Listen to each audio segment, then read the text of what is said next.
Okay, I have to tell you, I was just looking on eBay where I go for all kinds of things I love, and there it was. That hologram trading card. One of the rarest, the last one I needed for my set. Shiny like the designer handbag of my dreams. One of a kind. eBay had it, and now everyone's asking, ooh, where'd you get your windshield wipers? eBay has all the parts that fit my car. No more annoying, just beautiful. Millions of finds, each with a story. eBay. Things people love. I'm JJ Virgin, PhD dropout, sorry mom, turned 4-time New York Times bestselling author. Yes, I'm a certified nutrition specialist, fitness Hall of Famer, and I speak at health conferences and trainings around the globe. But I'm driven by my insatiable curiosity and love of science to keep asking questions, digging for answers, and sharing the information I uncover with as many people as I can. And that's why I created the Well Beyond 40 podcast, to synthesize and simplify the science of health into actionable strategies to help you thrive. In each episode, we'll talk about what's working in the world of wellness, from personalized nutrition and healing your metabolism to healthy aging and prescriptive fitness. Join me on the journey to better health so you can love how you look and feel right now and have the energy to play full out at 100.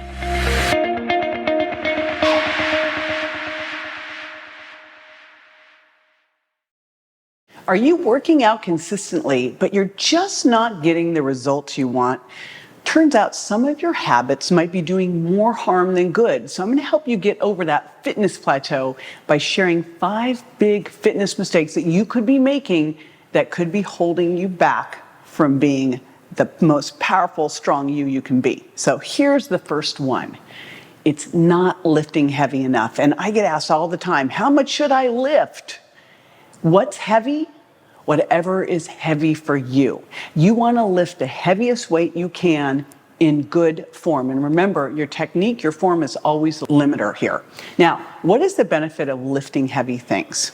First of all, when you lift heavy things, it's going to help you hold on to or build muscle. It's going to put the stress on your bones to help you improve your bone density. And when you have better muscle, you know what you have? You have a better metabolism. When you look at your overall metabolism, the big way you can shift your resting metabolic rate is to put on more muscle. Super important. There was a study in 2002, it was a literature review published in the American Journal of Physical Medicine and Rehabilitation, that found that lifting heavy weights can enhance strength, power, and local muscular endurance, and manage health benefits like bone density, insulin sensitivity, and obesity. So here's what we have to blow up. This idea that if you're lifting heavy weights, you're gonna get bulky.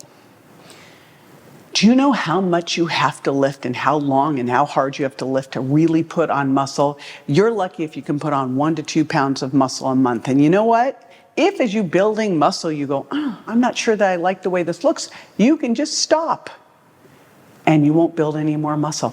The other thing that's important about muscle is think of muscle like your metabolic Spanx. Muscle holds everything in tighter. And it boosts your metabolic rate while doing that. So muscle really is the key here, and you want to make sure that you're doing enough stimulus as you do it. So if you can keep going, doing 20 reps, 30 reps, 40 reps of something, pump the weight up. Ideally work between, say, 8 and 15 reps. And if you can keep going, get the weight up heavier. If you can't quite get to 5, then let's lighten the load. But let's really start to push the heaviest weight you can handle. And again, the caveat is in good form. All right, here's mistake number 2. Mistake number 2 is not getting in enough protein. You know I say to eat protein first, and that's because I want to ensure that you're getting what you need. I do have a little hack for you here. The reason that we want to get the protein in is you need the protein for your body to be able to build muscle. And you need enough protein at your meal so that you have the leucine that you need, 2.5 to 3 grams. This is the work of Dr. Donald Layman, to trigger muscle protein synthesis. One of the things that I've been doing here to help people, because I keep hearing, I can't get the protein in. Well, we do have my 7-day Eat Protein First challenge, which is free. And I will put the link in the notes for this. But also, Another thing that I think that all of us 40 plus should be doing is getting in 1 to 2 servings of essential amino acids a day. There was a study in 2011, another literature review. It was published in Medicine and Science in Sports and Exercise. And what they found was essential amino acids. By the way, this is not branched chain amino acids. Essential amino acids, the 9 essentials, are vital for effective exercise recovery, and particularly for women. Research shows that resistance exercise stimulates muscle protein synthesis within an hour, and it can remain elevated for as much as 48 hours. Well, essential amino acids enhance this process because they activate mTOR. You've heard about this. This is what leucine activates, and this is a key pathway for muscle growth.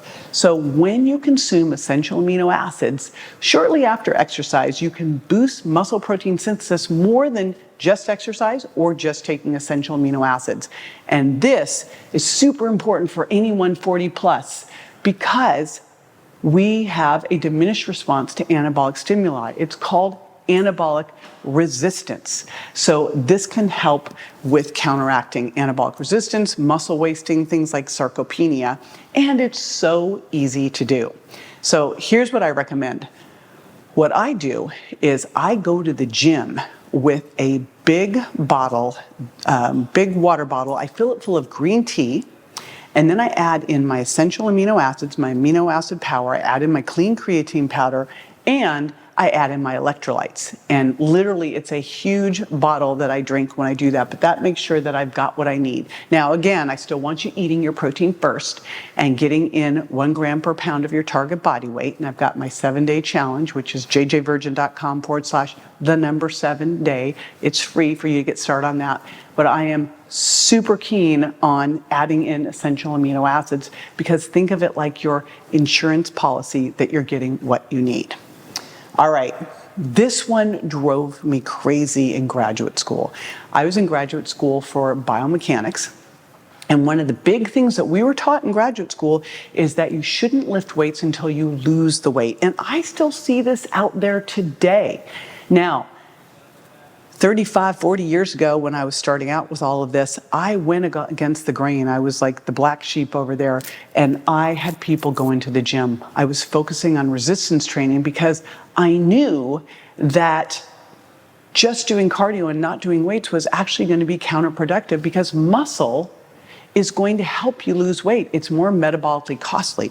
We know that when you're building muscle, when you have more muscle, that you give sugar, carbohydrates, a place to go, and you also become more insulin sensitive. Plus, again, muscle is your metabolic Spanx. It requires more energy to be on your body. There was a 2021 systematic review and meta-analysis of 58 studies that was published in Sports Medicine that found that resistance training significantly reduced body fat percentage by 1.46%, body fat mass by 0.55 kilograms, that's over a pound, and visceral fat, illustrating that resistance training is highly effective for improving weight loss and body composition.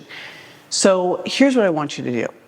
I want you to do resistance training and you're going to do your cardio training. In fact, my perfect formula is making sure you're getting in your 8 to 12,000 steps a day or more and add some intensity. Add a rucking vest, that's the easy way to do it. Get in that resistance training, right? And get in some high intensity interval training twice a week. That's my formula for success here. All right, next mistake. Focusing on weight loss over fat loss. Now, if I could change things, I would make it so that we never used scales, that we only used body composition scales, that we were always looking not at weight, but what your weight is made up of, because it is such a huge difference. In fact, if you just wanted to lose weight, the best thing you possibly could do would be to sit on the couch, have an IV drip of glucose, and not move, and do a lot of caloric restriction. And you could lose 25 to 50% of your muscle, and you would devastate your metabolism. There was a 2008 study that was published in the Journal of the American Dietetic Association. They found that weight loss diets can lead to muscle loss, with an average of 32% of total weight loss is lean mass. But you could mitigate this with a higher protein intake during caloric restriction to preserve lean mass. Now, you've heard about muscle loss with all the GLP-1 agonists. I contend that it's not the drug, it's the diet. So if we are eating protein first, optimizing that protein, adding in those essential amino acids, and doing resistance training, this does not need to happen, but we need to be monitoring it, tracking it to know what's going on. And you can't see that from a regular scale. All that's telling you is your weight, not what that weight's made up of. So the way that you can do this at home is get yourself a bioimpedance scale. Now, it's way more accurate to go do a DEXA, and I would highly recommend doing that 1 or 2 times a year, but that's not something you're going to be doing every day. And we want to track your weight, your body composition on the daily, take the average over the week so that we can see the trends. Bioimpedance is going to tell us total body water, and it's going to extrapolate how much your body is fat mass, how much of your body is fat-free mass, and then from that, how much is skeletal mass. So we can see the trends for you. And so if it's not quite accurate compared to DEXA, it's fine. We're looking for the relative change over time. And again, I say over time because your weight's going to bounce every day, but you'll see this change over time. And realistically, you're going to lose up to 1% of your body weight in fat a week. And you can put on, depending on if you have been working out for a long time or not. If you're just starting out, you'll put on more muscle. As you go, it takes longer. So think 1 to 2 pounds of muscle a month. So body composition's a little bit like watching grass grow, but we want to monitor it with a bioimpedance scale. Do not rely on a regular scale.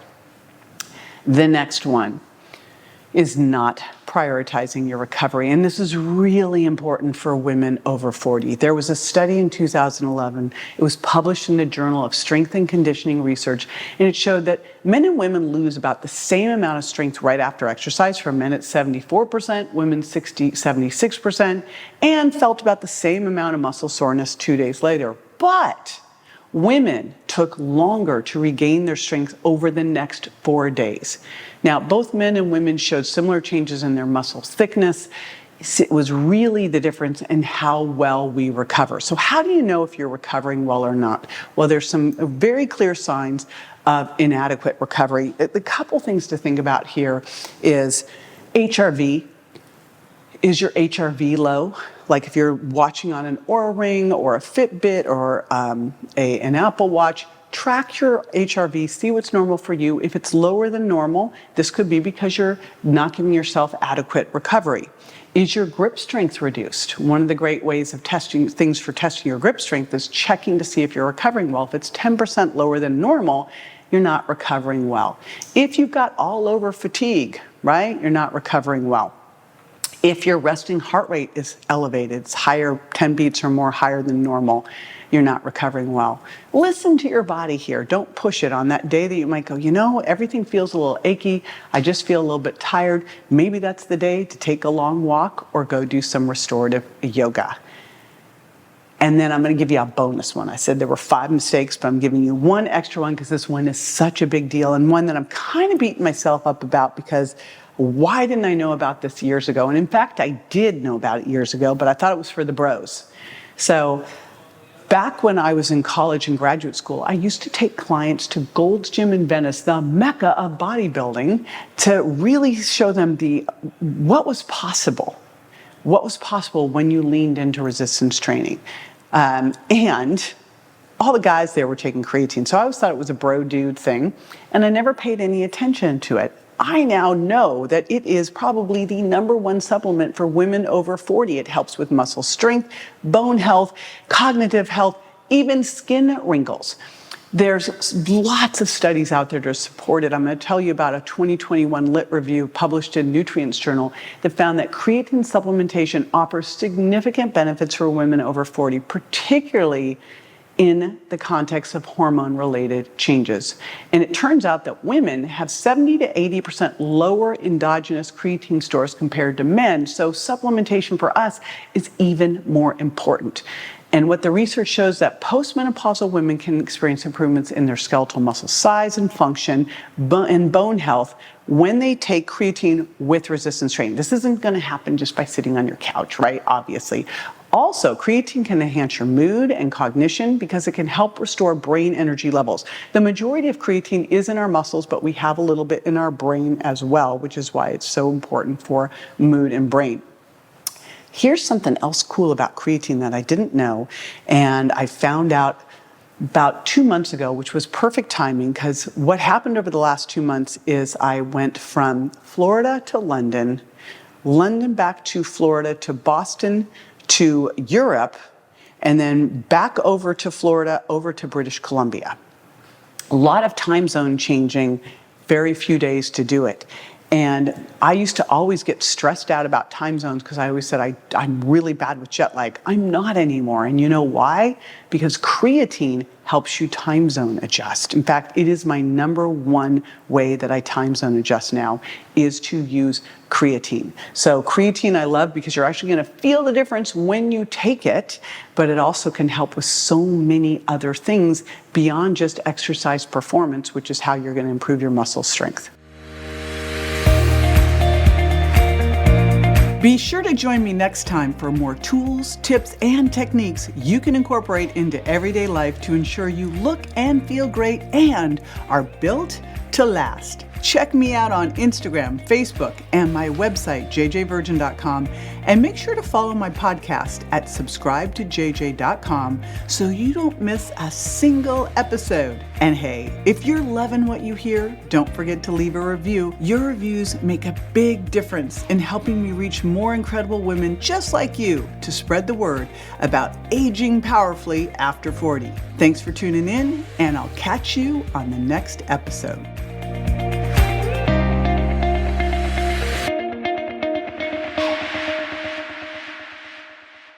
Hey, JJ here, and just a reminder that the Well Beyond 40 podcast offers health, wellness, fitness, and nutritional information that's designed for educational and entertainment purposes only. You should not rely on this information as a substitute for, nor does it replace professional medical advice, diagnosis, or treatment.